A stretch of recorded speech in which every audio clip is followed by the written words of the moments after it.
네, 할렐루야. 네, 우리 하나님께서 이 자리 가운데 함께 계심을 믿으십니까? 네, 우리 하나님께서 큰 은혜로 이 시간 함께 하실 것을 기대합니다. 네, 오늘 저는 배고픔을 허락하시는 이유, 우리 삶에 하나님께서 배고픔을 허락하시는 이유라는 제목으로 함께 말씀을 나누려고 합니다. 오늘 저는 이 말씀이 저희가 잘 아는 오병이어의 사건을 이야기하고 있습니다. 오병이어의 사건 어떤 것이죠? 예수님께서 베푸신 기적으로 인하여서 물고기 2마리와 떡 5개로 무려 5,000명, 그것도 남자의 수만 5,000명을 배부르게 먹이셨던 사건입니다. 네, 그런데 사실은요, 이 오병이어의 사건은 44절에서 끝이 납니다. 그런데 저희는 오늘 38절까지의 분량만 읽었습니다. 그러니까 주님께서 기적을 베푸시기 바로 전까지 읽은 것입니다. 놀라운 이제 엔딩이, 역사가 바로 앞에 있는데 딱 여기까지 읽은 것입니다. 여러분 마음이 어떠신가요? 네, 좀 찝찝하고 그러진 않으신가요? 만약 제가 주일학교 아이들 앞에서 막 이렇게 예수님에 대해서, 오늘 이 오병이어 사건에 대해서 막 이렇게 했다 하다가 이제 결론을 얘기하지 않고, 자 얘들아 다음 주에 알려줄게 했다면 저희 아이들은 Come on 막 이랬을 거예요. What's next? What's next? 계속 물어봤을 거예요. 여러분, 우리 이런 찝찝함을 계속 경험하지 않습니까? 드라마를 보면서 뭔가 풀리려고 할 때 next week 딱 이렇게 나오는 거죠. 저는 어렸을 때 이런 일이 많았습니다. 제가 배고파서 엄청 허기가 지고 있는데 드디어 그래서 기다리던 맛있는 음식이 딱 나왔는데, 그래서 먹으려고 하는데 이런 큰일이 난 거예요. 왜 그러냐? 무슨 큰일이냐? 우리 할머니가 기도를 시작하신 것입니다. 우리 할머니가 식사 기도를 시작하면 큰일이 납니다. 네, 왜냐하면요, 저희 할머니의 기도가 장난이 아니었기 때문이에요.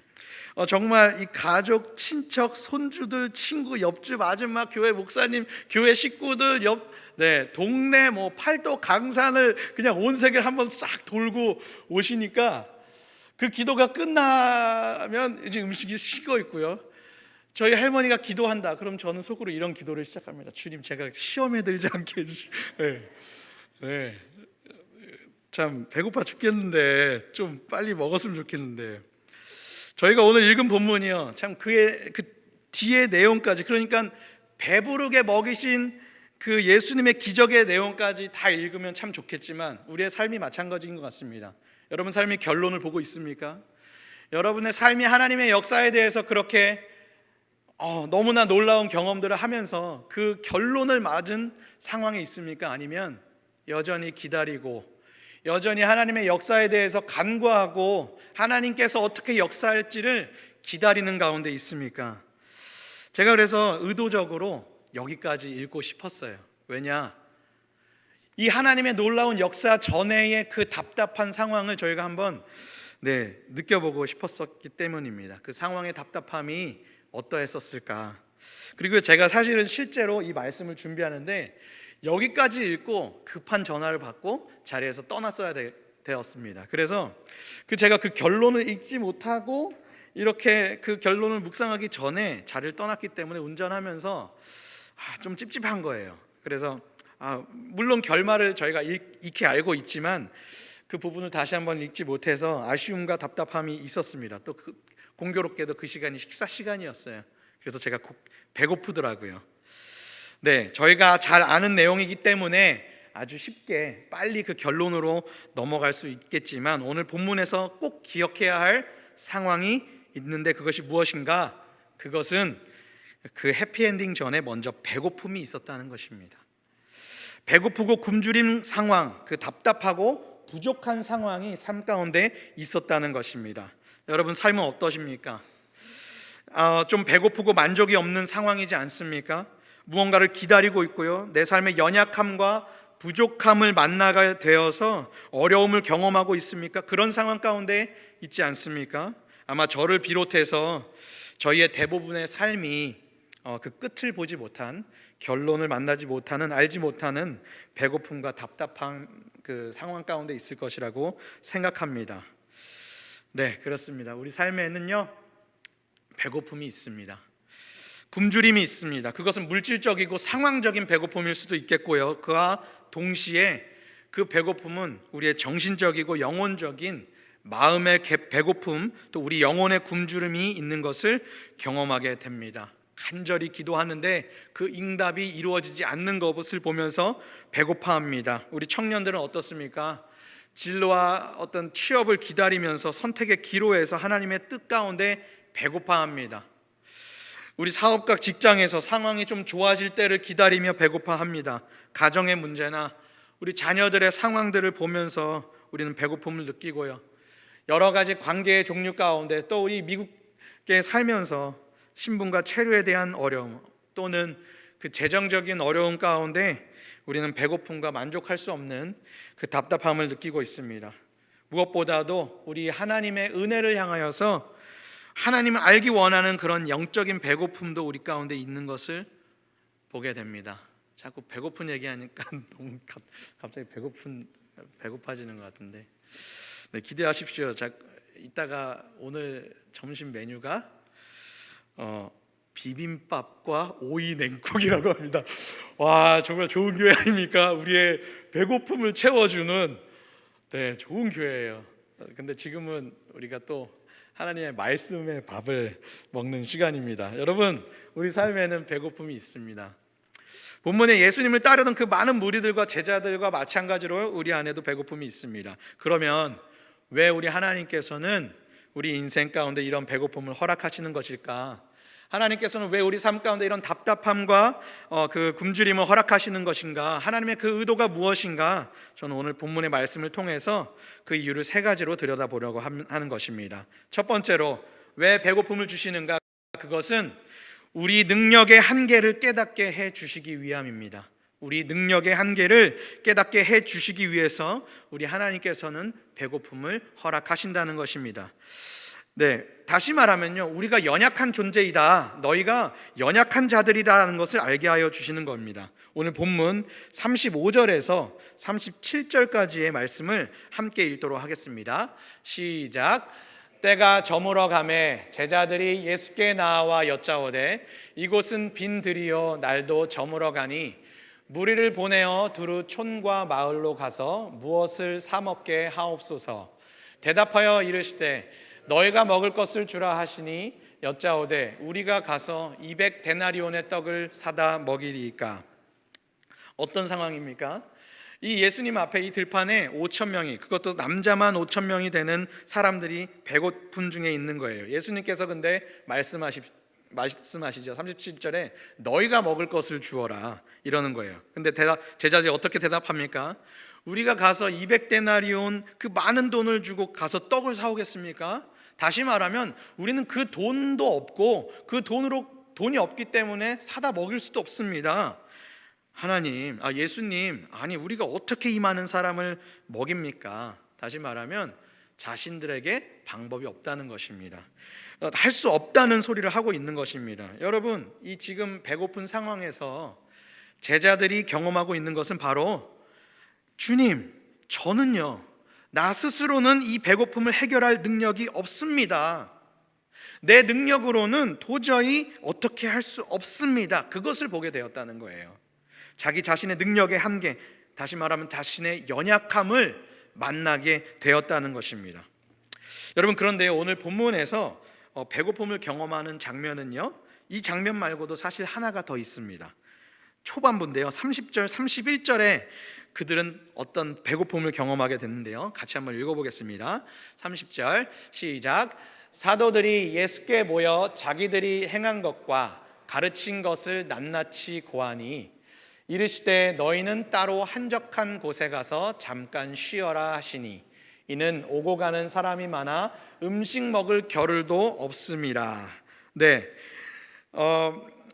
여기서 보니까 제자들이 먼저 배고픔을 느끼고 있습니다. 사도들이 와서 예수님께 자기들이 행한 것을 예수님 앞에 막 낱낱이 얘기해요.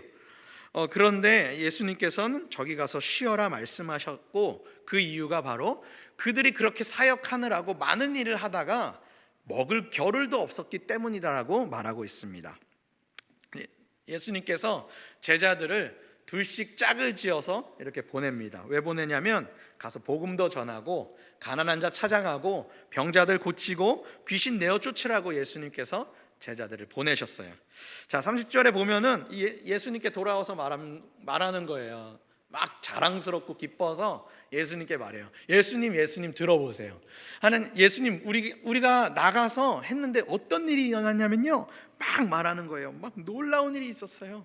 병이 낫고요, 막 귀신이 쫓아가고요, 하나님의 나라가 임하는 것 같은 일들이 있었습니다라고 예수님께 와서 막 리포트를 하는 거예요. 그때 예수님께서 뭐라고 말씀하시냐면 31절에 제자들아, 저기 가서 조용한 곳에 가서 잠깐 쉬어, 이렇게 말씀하시는 거예요. 저기 가서 잠깐 쉬어라. 왜요? 그 이유를 말씀하시죠. 그들이 바빠서 음식 먹을 겨를도 없었다고 해요. 네, 그래서 너무 피곤해 있었고 배고픈 중에 있었던 것입니다. 그래서 예수님께서 말씀하시는 거예요. 너희들 지금 너무 피곤하구나. 너네 좀 쉬어야 돼. 저기 조용한 데 가서 좀 쉬어라 말씀하시는 것입니다.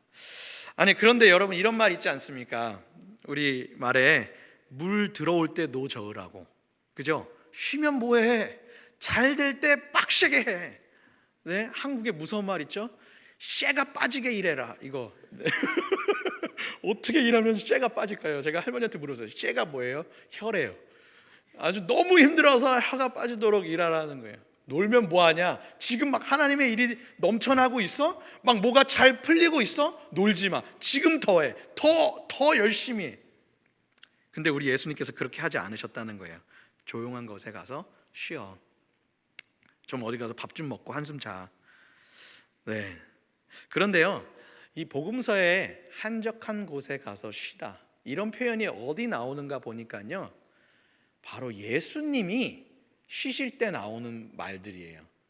근데 예수님께서 한적한 곳에 쉬시더라, 이런 말은요, 그냥 가서 밥 먹고 편안하게 쉬고 누웠다가 아니라 예수님께서 아버지 하나님 앞으로 가서 기도하실 때 나오는 그 표현이 바로 예수님께서 한적한 곳에 따로 가시더라예요. 그러니까 예수님께서 제자들을 부르시면서 얘들아, 너희 저기 한적한 곳에 가서 쉬어라 라는 말은, 너희가 지금 아버지 하나님 앞으로 나아가서 그분의 쉼과 안식과 충전이 필요한 시간이야. 너희가 지금 사람들 앞에서 여러 가지 능력과 여러 가지 사역을 행하면서 바쁘지만 지금은 너희가 아버지 앞으로 나아가야 되는 시간이다 라면서 말씀하시는 것입니다. 제자들아, 하나님 앞에 나아가서 쉼을 얻어라, 충전과 안식을 얻어라 라는 뜻입니다. 더 나아가면은 이렇게 말씀하시는 거죠. 제자들아, 그 능력이 너희들에게서 나간 것이라고 생각하느냐? 아니다. 너희들은 여전히 연약한 자들이고 너희에게는 여전히 능력이 없다. 너희들에게서 나간 능력은 너희 능력이 아니라 그 아버지 하나님의 능력이다 라고 말씀해 주시는 거예요. 다시 한번 말하면 너희는 여전히 연약한 자들이야. 그래서 여러 가지 일들이 일어났지만 너희는 여전히 하나님 앞에 나아가서 그분의 능력과 힘을 얻어야 되는 능력의 한계가 있는 자들이다 라고 예수님께서 일러주시는 것입니다. 우리가 살면서 자주 오해하게 되는 것 같습니다. 무엇이냐면 이거예요. 내가 했다. 나의 열심으로 이렇게 이루어왔어. 우리의 삶을 정착한 것이 어쨌든 내가 쇠가 빠지게 했기 때문에 이렇게 된 것이다 라고 생각할 수 있는 것입니다. 그런데 그렇게 생각하면 어떻게 될까요? 정말 그 끝을 모르고 달려가는 것이 우리의 죄성이고 인간의 본성입니다. 내가 할 수 있다는 생각 가운데 막 자기를 혹사하는 것입니다. 그럴 때 우리 인생에 주님께서 주시는 은혜가 무엇이냐면 바로 이 배고픔이라는 거예요. 우리 하나님께서는 잠깐 스탑하라고 하십니다. 인생의 능력이 너희에게 있는 것이 아니야. 너를 잘되게 하는 것이 너의 능력이 아니야. 그 능력이 하나님께 있는 것이다. 너는 여전히 하나님 앞에서 그 능력과 은혜를 힘입어서 사는 존재다 라고 깨닫게 하여 주시기 위해서 우리 가운데 배고픔을 주시는 것입니다. 그래서 너는 하나님의 은혜와 도우심 없이는 살 수가 없다. 이것을 인정하면서 정말 하나님 앞에 바짝 엎드리는 그 자리로 우리를 인도하여 주신다는 것입니다. 여러분 삶 가운데 하나님 도우심 없이는 내가 살 수 없습니다.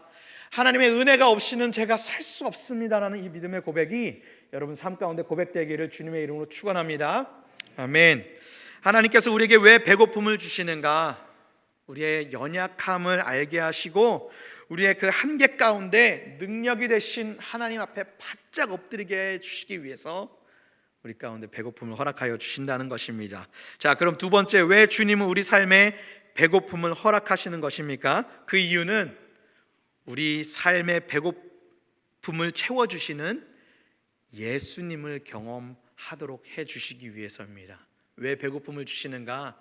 바로 우리를 채워주시는 예수님을 만나게 해주시기 위해서 배고픔을 주신다는 것입니다. 우리에게 참된 만족을 주시는 분, 우리의 마음을 참된 만족으로 채워주시는 분 누구냐? 예수 그리스도라는 것입니다. 자, 저희가 오늘 읽지 않았던 오늘 이야기 뒷부분 41절, 44절까지의 이야기를 말씀을 한번 읽도록 하겠습니다. 시작. 예수께서 떡 5개와 물고기 2마리를 가지사 하늘을 우러러 축사하시고 떡을 떼어 제자들에게 주어 사람들에게 나누어 주게 하시고 또 물고기 2마리도 모든 사람에게 나누심에 다 배불리 먹고 남은 떡 조각과 물고기를 12바구니에 차게 거두었으며 떡을 먹은 남자는 5,000명이었더라. 아멘. 네,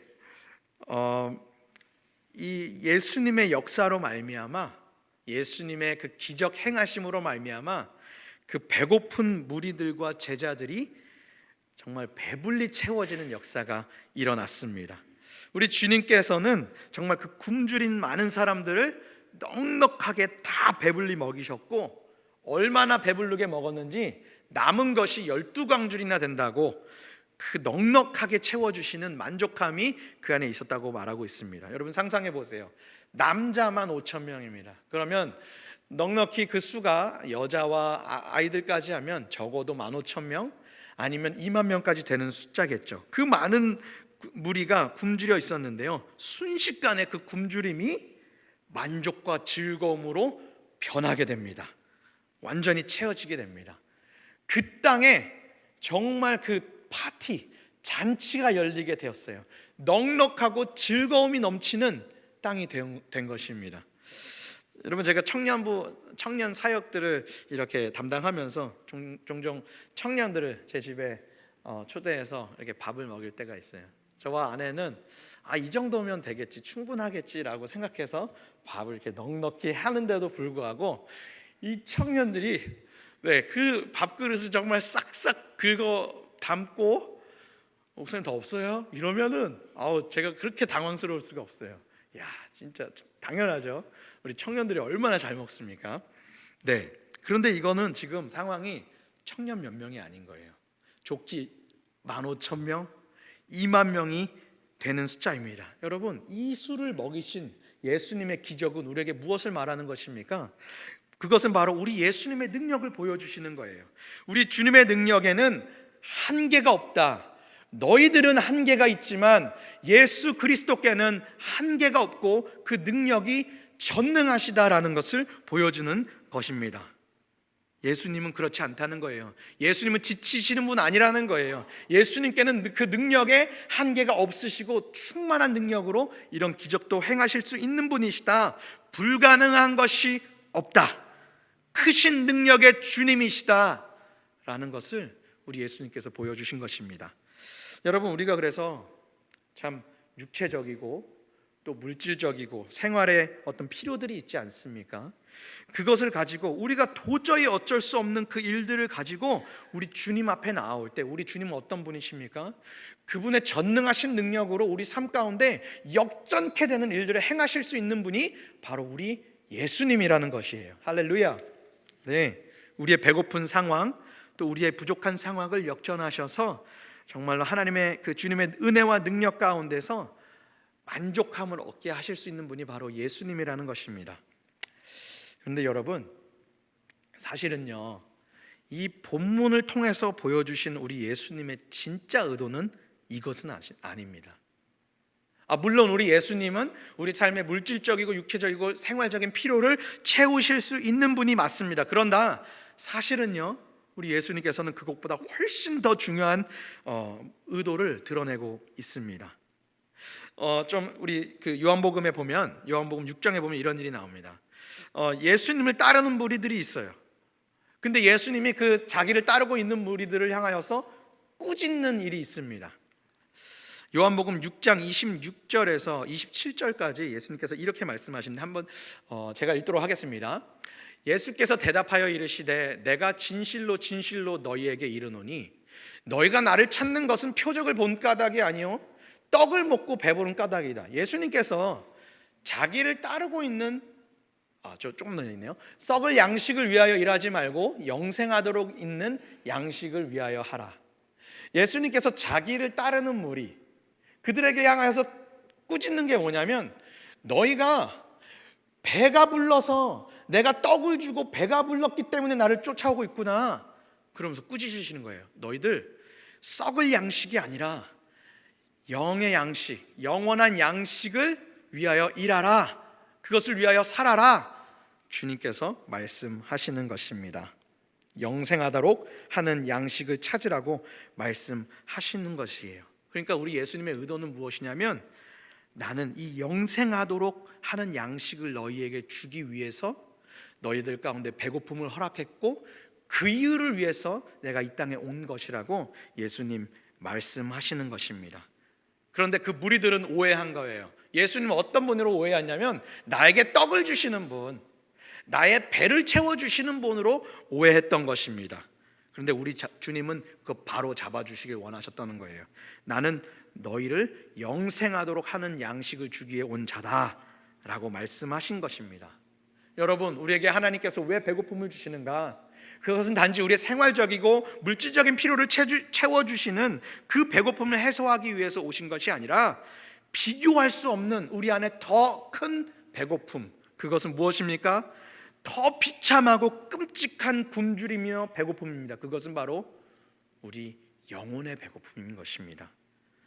우리의 영혼이 그 굶주리고 메마른 상태에서 벗어나 진정한 영생과 구원의 만족으로, 그 즐거움으로 충만하게 되는 것을 위해서 이 사건을 보이셨다는 것이에요. 너의 영혼이 참된 만족과 구원을 얻기 위하여 나에게 나오라, 예수님께서 우리를 부르시는 것입니다. 여러분, 그러므로 누가 진정으로 배부른 자입니까? 여러분들이 배부르다 이렇게 부러워하는 자가 정말 누구입니까? 진정으로 배부른 자가 누구 있냐? 누가 진정으로 부족함이 없는 자입니까? 많은 물고기와 떡으로 배부른 자가 진정한 배부른 자입니까? 아닙니다. 진정으로 배부른 자는 누구냐? 물고기와 떡으로 배부른 자가 아니라 예수 그리스도로 그 굶주린 영혼이 채워진 자, 그 자가 진정으로 배부른 자라고 말씀하시는 거예요. 그러면 어떻게 우리가 영적인 만족함, 영적인 배고픔을 채울 수 있습니까? 조금 뒤에 가서 요한복음 6장 35절에서 이렇게 말씀하시는 것입니다. 우리 같이 읽겠습니다. 시작. 예수께서 이르시되 나는 생명의 떡이니 내게 오는 자는 결코 줄이지 아니할 터이요 나를 믿는 자는 영원히 목마르지 아니하리라. 아멘. 아멘. 우리 예수님께서 말씀하시는 거예요. 나는 생명의 떡이니, 생명의 떡이니 나를 먹으라 말씀하시는 것입니다. 내게 오는 자는 결코 줄이지 않겠다. 떡과 물고기가 아니라 나를 먹어라 말씀하시는 거예요. 나에게로 와라. 우리 오직 예수님만이 우리 영혼에, 저와 여러분의 영혼에 참된 만족, 그 구원의 기쁨으로 채워주실 수 있는 영혼의 참 생명의 떡이 되십니다. 아멘. 여러분 믿으십니까? 네. 그렇게 해주시기 위해서 우리 예수님께서 우리의 참 떡, 생명의 떡이 되시기 위해서 다시 말하면 우리 영혼의 그 가라고 배고픔을 채워주시기 위해서 하신 일이 무엇입니까? 그 일은 예수님께서 우리에게 떡과 물고기를 주신 것이 아니라 십자가에서 자기 몸을 우리에게 허락하신 것입니다. 생명의 떡이신 그분께서 자기 생명을 십자가에서 우리에게 주신 일이 바로 십자가 사건이었다는 것입니다. 우리의 죄를 위하여 십자가에서 죽으심으로 그분은 당신의 살과 피를 우리에게 내어 주셨습니다. 그렇게 해서 우리에게 생명의 떡, 구원의 떡이 되셨다는 것입니다. 할렐루야, 아멘. 제가 선포하겠습니다. 누구든지 이 생명의 떡을 먹는 자는 결코 줄이지 아니할 것이라. 할렐루야. 여러분, 이 말씀을 여러분 심령 가운데, 여러분 삶 가운데 받으시기 바랍니다. 주님, 저의 만족을 주시는 분은 나의 생명의 떡이 되신 예수님이십니다. 이런 고백으로 사는 저와 여러분 되시기를 주님의 이름으로 축복합니다. 자, 이제 마지막으로 우리 주님께서는 우리 삶 가운데 왜 배고픔을 허락하시는가? 그 이유는 그 배고픔을 통해서 우리의 사명을 깨닫게 해 주시기 위해서이라는 것입니다. 왜 배고픔을 주십니까? 우리가 살아가야 할 이유와 그 목적, 사명을 깨닫게 해 주시기 위해서 우리 삶 가운데 그 굶주림과 배고픔을 허락하여 주시는다는 것입니다. 오늘 예수님께서 제자들에게 아주 당황스러운 말씀을 하시죠. 이 많은 그 2만 명 정도가 되는 이 군중 앞에서 예수님께서 이렇게 말씀하십니다. 37절에 같이 읽겠습니다. 네. 대답하여 이르시되 너희가 먹을 것을 주라 하시니. 네. 이렇게 말씀하셨죠. 너희가 먹을 것을 주라. 너무나 당황스럽죠. 아무것도 없는데 제자들에게 말씀하시는 거예요. 너희가 먹을 것을 주라. 네, 이 말씀하신 의도가 무엇입니까?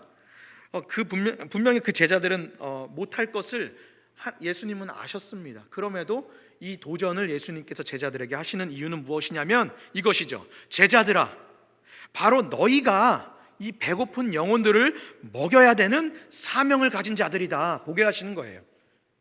제자들아, 너희 지금 배고프지? 그런데 너희가 배고픈 것만 볼 것이 아니라 저 영혼들의 배고픔을 한번 봐라. 예수님께서 말씀하시는 것입니다. 그러면서 말씀하시는 거예요. 너희들의 사명이 무엇인가 봐라. 너희의 사명의 자리를 보라 라고 주님 말씀하시는 것입니다. 네, 우리 생활에 상황에 배고픔이 있습니다. 또 부족함이 있습니다. 그래서 우리 삶에 정말 헐떡임이 있습니다. 그것을 채우기 위해서 우리는 정말 노력하고 애씁니다. 그런데요, 그럼에도 불구하고 그 제자들도 사실 배고픔에도 불구하고 우리 예수님께서 그럼에도 불구하고 너희가 삶에서 붙들어야 되는 사명이 있는데 그것이 무엇이냐면 저 영혼들 너희들이 가서 먹여야 된다. 그 사명을 우리 예수님께서 일깨워 주시는 것입니다. 우리는요, 예수 그리스도로 말미암아 그 생명의 떡을 경험하고 구원의 떡을 경험한 자들은요, 자신의 배고픔만을 위하여서 그것을 채우기 위해서 사는 자들이 아니라 우리의 생명의 떡 되신 예수 그리스도처럼 우리의 배고픔을 채워주시기 위해서 자기의 몸과 피를 우리에게 주신 그분처럼 우리도 마찬가지로 남의 다른 사람들의 다른 영혼들의 배고픔을 채우기 위해서 사는 자들인 것을 주님께서 말씀해 주시는 것입니다. 바로 아직도 주님을 몰라서 그 생명의 떡이 되신 예수 그리스도를 몰라서 헐떡이고 정말 비참하게 굶주려 있는 그 자들 가운데 가서 생명이 떡이 되신 예수 그리스도 선물하라는 거예요. 나눠주라는 거예요. 그래서 예수님께서 축사하시고 제자들에게 떡을 떼어주시고 그들에게 나누게 하셨습니다. 너희들은 생명의 떡을 나누는 자들이야. 생명의 떡을 나누고 예수 그리스도를 나누는 자들이다 라고 사명의 자리 가운데로 부르시는 것입니다. 여러분, 왜 여러분 삶 가운데 주님은 배고픔을 허락하시는 것입니까? 그 배고픈 자리에서 남의 배고픔을 또한 돌아보라고, 그 배고픈 자리가 사명의 자리가 되라고 우리를 부르신다는 것입니다. 할렐루야. 여러분, 이것이 구원받은 주의 성도들의 사명입니다. 저 사람은 그렇게 살겠지. 근데 나는 도저히 아니요. 예수 그리스도의 몸을 받고 참되신 그 생명의 떡을 받아 누리고 있는 하나님의 자녀된 저와 여러분은 이 사명으로 주님께서 부르신 것입니다. 또한 이것이 바로 남가주 새소망교회, 우리 교회의 사명이 될 줄 믿습니다.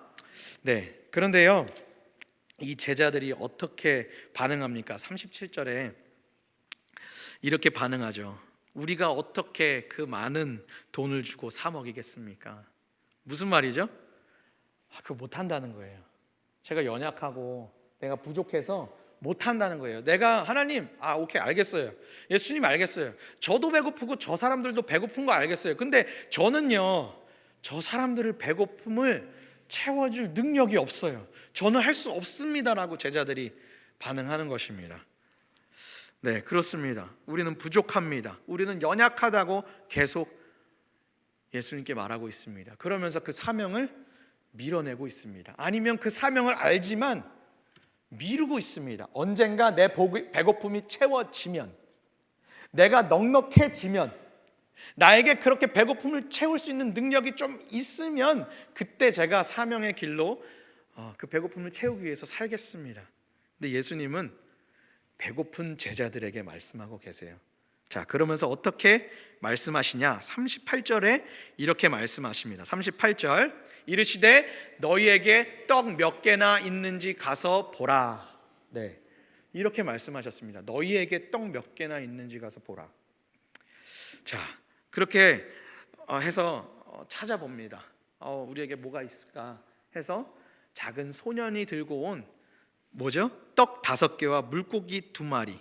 그 당시 작은 소년이 배를 채우는 벤또, 네, 점심 도시락 하나 정도 분량이었다고 해요.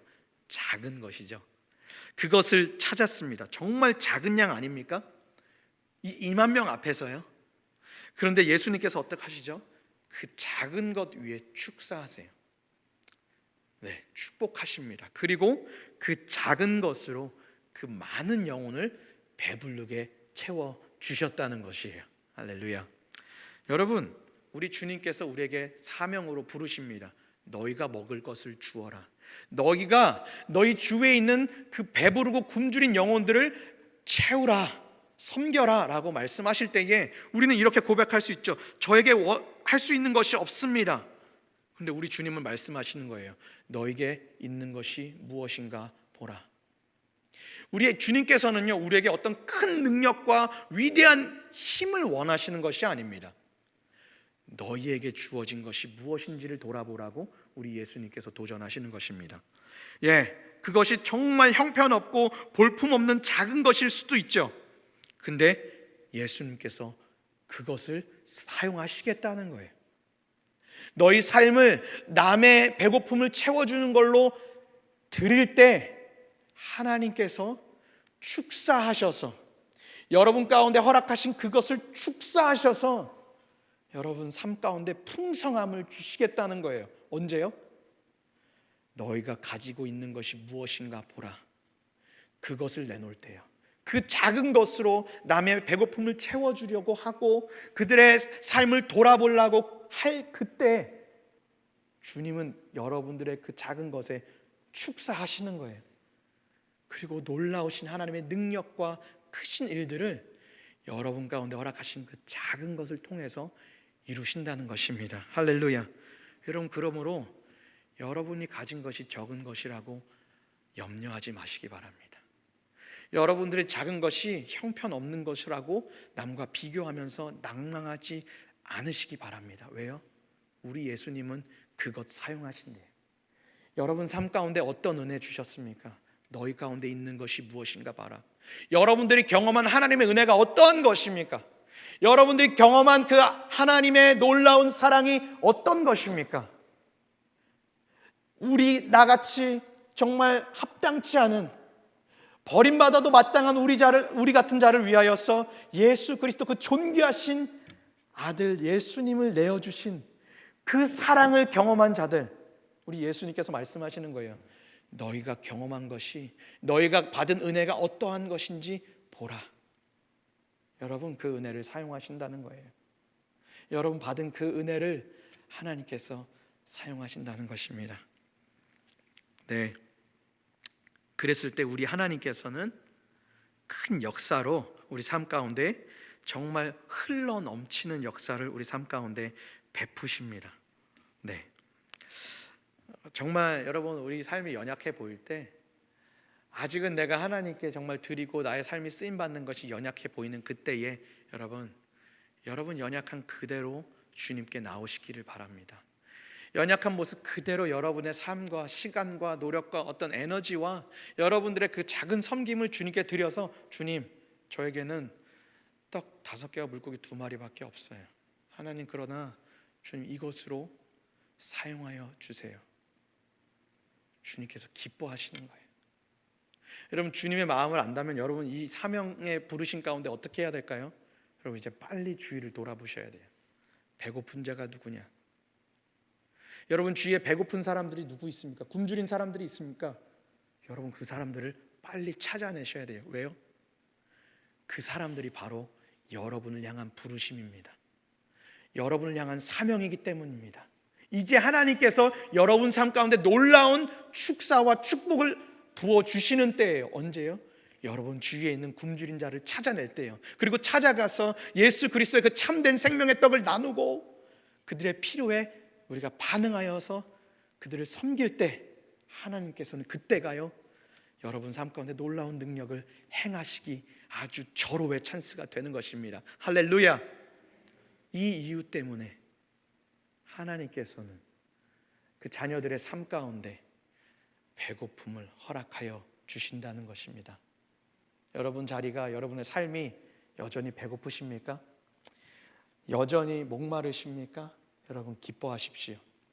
이제 하나님께서 행하실 일들은 우리 그 배고픔의 자리에서 사명의 자리로, 영광의 자리로 바꾸어 주시겠다는 것입니다. 우리 하나님께서 우리 가운데 왜 배고픔을 허락하시는가? 첫째는 우리의 삶의 능력이 우리에게 있는 것이 아니라 하나님 의지하고 살아야 한다. 능력의 한계가 있음을 알게 하여 주시기 위해서 연약함을 주십니다. 그래서 어쩌라고요? 그 능력의 하나님 앞에 와서 바짝 엎드리고 그분을 의지하여 살라고요. 우리 하나님께서 왜 배고픔을 또한 주십니까? 우리 배고픔을 통해서 진정한 양식이 되시는 예수 그리스도, 생명의 떡을 만나는 시간으로 부르시기 위해서 그분을 경험하라고 우리 가운데 배고픔을 주신다는 것입니다. 마지막으로 왜 배고픔을 주십니까? 여러분들을 사명의 자리로 부르시기 위해서 너의 주위에 있는 배고픈 자의 마음을, 그 영혼들을 채워주라 라고 사명으로 부르시기 위해서 배고픔을 허락하여 주신다는 것입니다. 이렇게 주님의 부르심 앞에, 그 주님의 뜻 앞에 승리하고 믿음으로 반응하는 저와 여러분 되시기를 주님의 이름으로 축복합니다. 네, 기도하겠습니다. 하나님, 이제까지는 왜 내 삶에 이렇게 곤고함과 답답함과 배고픔이 있는가? 기다리고 그 답을 원했지만 찾을 수 없었습니다. 그 곤고함은 계속해서 깊어졌고 그 고독과 그 절망의 늪이 깊어졌습니다. 그러나 오늘 예수님께서, 우리 주님께서 말씀을 통하여서 우리 삶 가운데 배고픔을 주시는 이유를 말씀하여 주셨습니다. 너의 삶의 능력이 너희 가운데 있는 것이 아니라 아버지 하나님의 능력을 의지하고 살아야 한다 라고 우리 가운데 배고픔을 통해서 한계를 알게 하여 주시니 감사합니다. 나는 그래서 내 능력 믿고 사는 자가 아니라 하나님 아버지의 부어주시는 능력과 그 놀라우신 은혜를 힘입어서 살아야 되는 존재로 부르신 것을 내가 인정하고 고백합니다. 하나님, 주님 앞에 바짝 엎드려 주님의 공급하심과 은혜를 신뢰하며 사는 자들 되게 하여 주시옵소서. 또 아버지, 우리의 삶의 배고픔을 통하여서 우리의 만족을, 참으로 우리의 영혼의 만족을 채워주시는 우리의 생명의 떡, 놀라우신 우리의 사랑하는 예수 그리스도를 허락하여 주시기 때문이라고 말씀하여 주셨습니다. 하나님, 우리를 어떤 것이 채울 수 있겠습니까? 바로 하나님의 아들 예수 그리스도만이 우리의 삶을 채워주실 수 있는 줄을 믿습니다. 우리가 배고픈 상황 가운데 그 그리스도를 바라보게 하여 주시고 생명의 떡이신 그 예수 그리스도를 먹고 그 예수님으로 충만한 삶들 되어질 수 있도록 주님 역사하여 주시옵소서.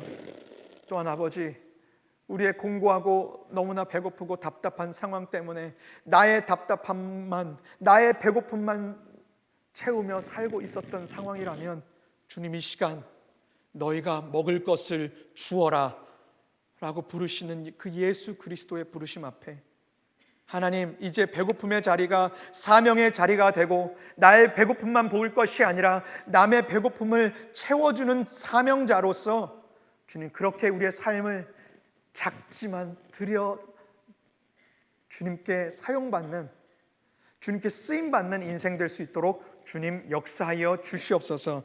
그렇게 행하실 주님을 찬양하며 예수님의 이름으로 기도합니다. 아멘.